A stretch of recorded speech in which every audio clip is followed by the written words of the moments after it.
Hey, what's up guys? Welcome back to the Oldbarn Homestead channel. Thought I'd make a video on this channel. Hadn't made one in a couple of days. So anyway, sorry, I turned on the welder off here. I was just welding some stuff. I was going to show you, I made all those videos about the TIG welder, and I drug this table in here. Somebody said you don't look comfortable when you're welding. You need to be more comfortable to get your best welds. And one of the things that I never sit down when I'm welding, you know, I just stand up, and so you're kind of balancing on one foot and you got one foot on that, so that could, you know, possibly be an issue if you don't have a stable base. So I brought this out here to figure out if I could sit down, because this table is actually too high for the now this is adjustable, but even with this raised all the way up, you know, anyway, bottom line is it really didn't make much difference to me. And again, this thing's not exactly the most comfortable either. I could sit down at it, but the framing and all, the table doesn't hang out, you know, over the edge far enough to kind of scoot up under it and get really comfortable. But anyway, I've gotten pretty much this project I was talking to you guys, I'm kind of being careful about. You guys remember all that. Here's part of it. And you know, you can kind of see this part I did not do in the rotary positioner, and I'll show you another part that I did do. And again, I'm just pointing the camera down so I don't, you know, show you too much that I shouldn't show you here. But this part I did do in it, and you know, and it looks pretty good. But I wanted to show you, like, here, you know, this is the finished product that the customer is going to get. So, you know, it doesn't have that sort of grayed over look, but it's, you know, it's definitely not as bright and shiny as the inside of it. I'm not finished with it yet. I still have a little bit more welding to do on it, but a lot of people ask me about it. And the one thing I've discovered is really my welder setup with that foot pedal and that Eastwood TIG 200. I'm thinking that there's some issues with the heat control, because, you know, sometimes I could weld one joint and then without changing anything, you know, and the fit ups I've got are really, you know, pretty tight actually. For pretty much everything I've welded on this so far, the fit ups have been, you know, really good, really tight. Going from one joint to the other, it just seems like it burns in a lot hotter, you know. And one of the tips I got from making those 3 videos was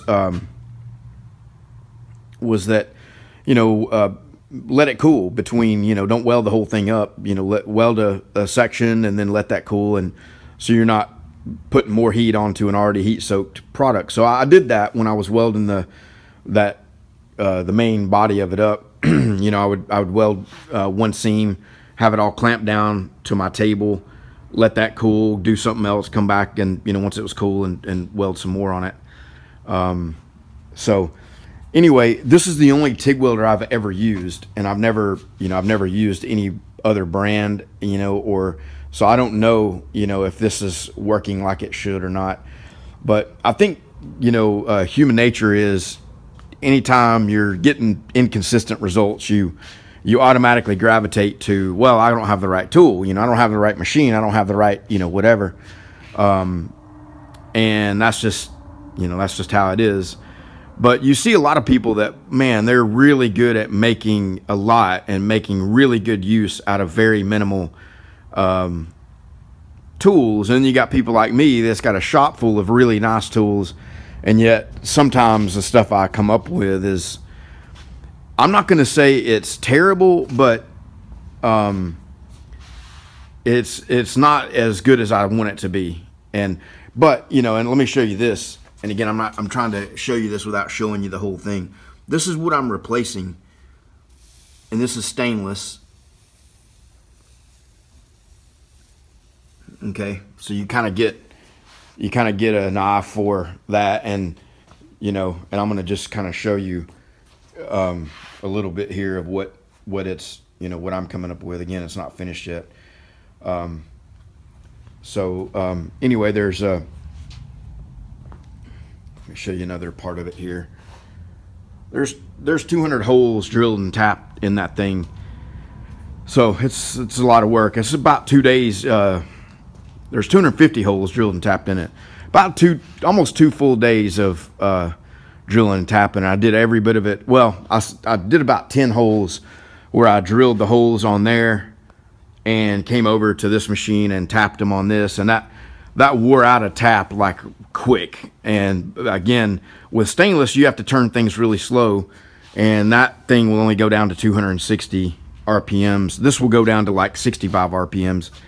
But I had one issue with a broken tap, and but I was able to get it out because it's a blind, or it's a through, you know, it's not a blind hole, and it's only 1/8 inch, so I was able to get it out of there and salvage the part and not have any issues.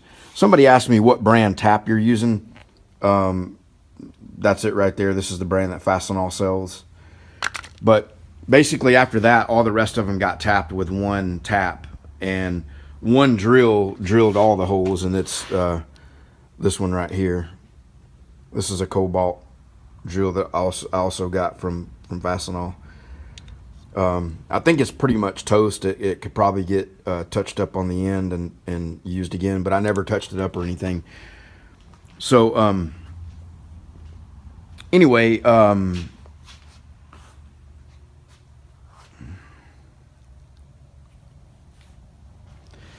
the other thing is I had a couple people.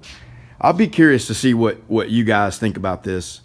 I had a couple people complain about this rotary positioner, and I'm not going to name names. I'm not going to get into details, but some, you know, at least 2 people got offended by this. And let me try to explain it to you, and then I'd be curious if you guys want to leave me a comment and let me know what you think about it.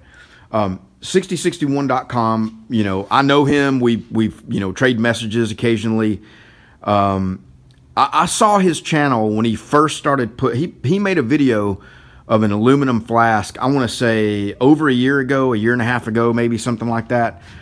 And I don't know how I found it, but I found it, and it was just sitting there with a handful of views on it. Just I don't know, a couple of hundred views. And I've actually known him known of him for a long time. I bought an intake elbow from him maybe about 7 years ago, and he's been making those and selling them to you know, people using those Victor Jr. style intakes on small block Fords, small block Chevys.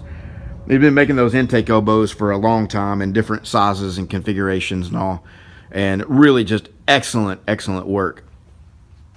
So I made a shout out video where I just said this guy deserves way more views than he's getting.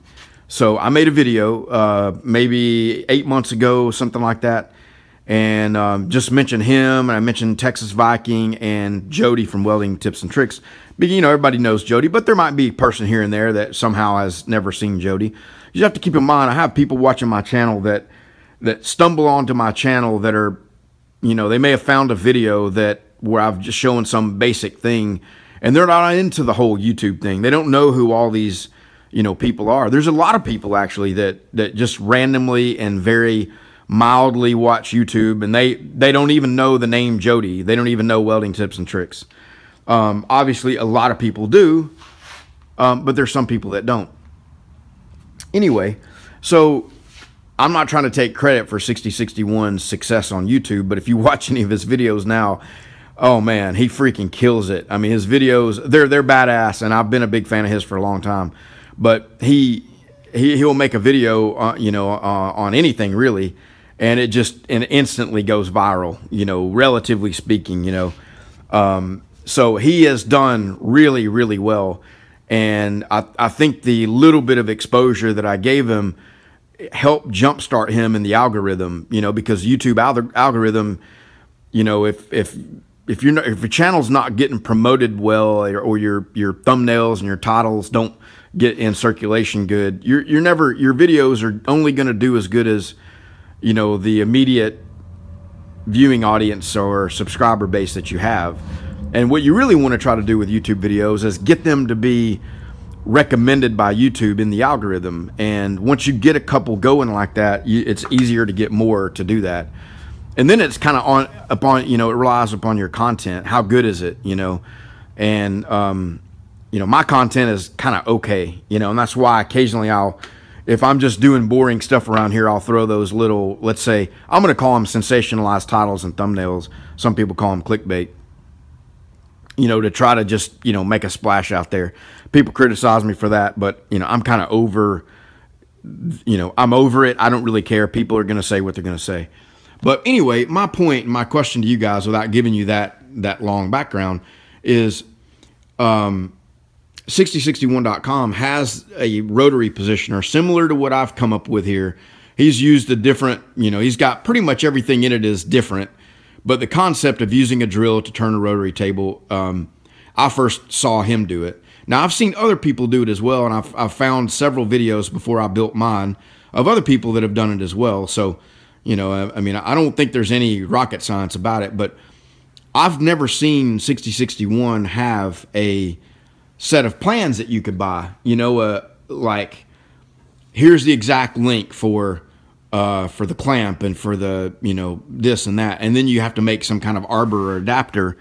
You may have to, you may not have to, depending on which rotary table you get.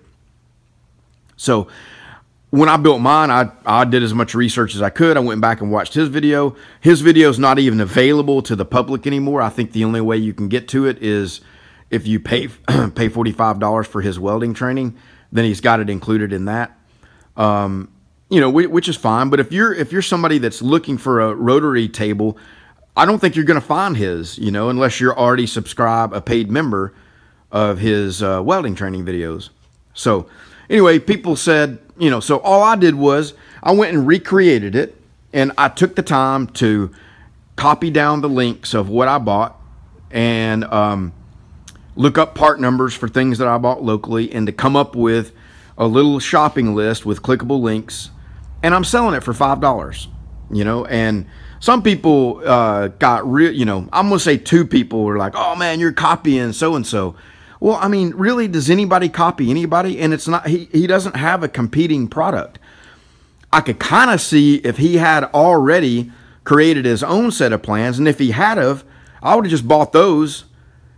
And when I made my video on it, I would have just pointed people to his, because here's what happens when you make YouTube videos. People will go, where'd you get that clamp? Where'd you get that square? Where'd you get this? Where'd you get that? Comments coming in every day. Oh, what kind of belt grinder is that? What kind of, how do you like your Miller so-and-so? And, it can be tiresome to constantly look up a link for somebody and leave it back, because people want to do something easy. So I thought, hey, I'll spend the extra time. I'll make a 30-minute detailed video on how I put it together and a set of plans on where you can buy this stuff, and you can buy it for $5. When I got ready to do it, if somebody had one for $5 in a detailed video, I would gladly pay it. I wouldn't even hesitate. And I try to be careful not to do an exact copy of what somebody else is offering, and, offer something a little bit different. Like, I thought about maybe, buying up some of this stuff and selling it as a kit, for people that don't even want to look up the different links on Amazon. Hey, I could just buy it from you. Yeah, you're going to make a little profit off of it or whatever. But honestly, okay, I'm just going to be honest with you guys. That video has 5,000 views on it, and I've sold 3 sets of plans, $15. And, I spent the time to make the detailed video, to edit it, put it together, upload it on a private link. I spent the time to, look up all the links and make an HTML page with, clickable links on it that you get access to when you pay me the $5. That's what you get, as a link to a page on my website. So it's just, some people act like, oh my gosh, you're going to profit off of me, and that you're just going to get rich off of, my idea. No, I mean, well, first of all, this is not your idea. There's a lot of other people, and there's a video back from 2009 of somebody doing this exact same thing. So who's copying who? And who's profiting off of it? How do you profit? Do you profit because you put a video out that happens to go viral and you make thousands of dollars a month off of that one video? Or what? So anyway. All right, guys, I'm trying to make these videos not so long. So anyway, I really want to get a nicer TIG welder, at least the AHP one. And I think, you know, that having pulse, you know, when you have a really, let me show you this right here. Let me try not to show you the actual part. I mean, this is one of the things I'm making here, and you can, I mean, you can see the gaps. This is 1/8 inch, you know, 1/8 wall, and it's got a really tight fit up there all the way around.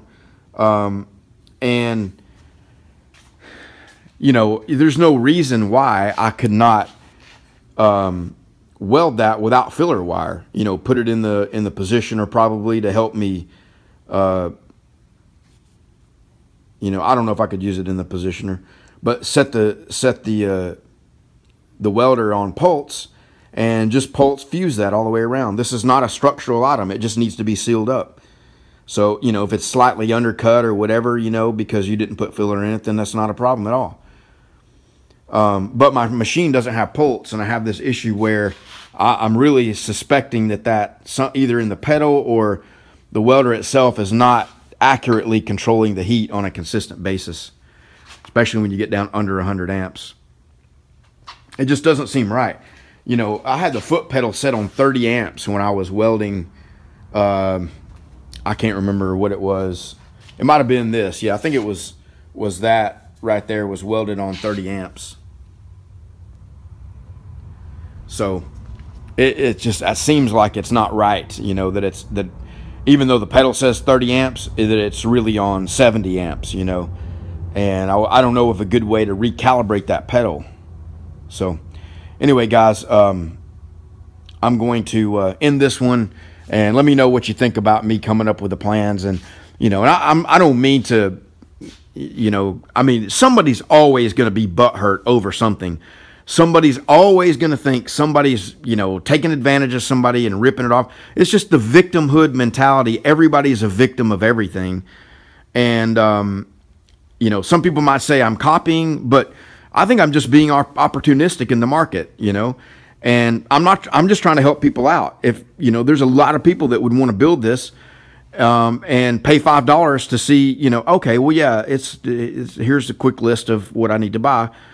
Versus spending an hour go looking your own stuff up, and then it may not be the right one. And maybe you can avoid the mistake I made by, you know, purchasing one thing thinking you're getting a whole unit, you know, things like that. So anyway, guys, I'll see you.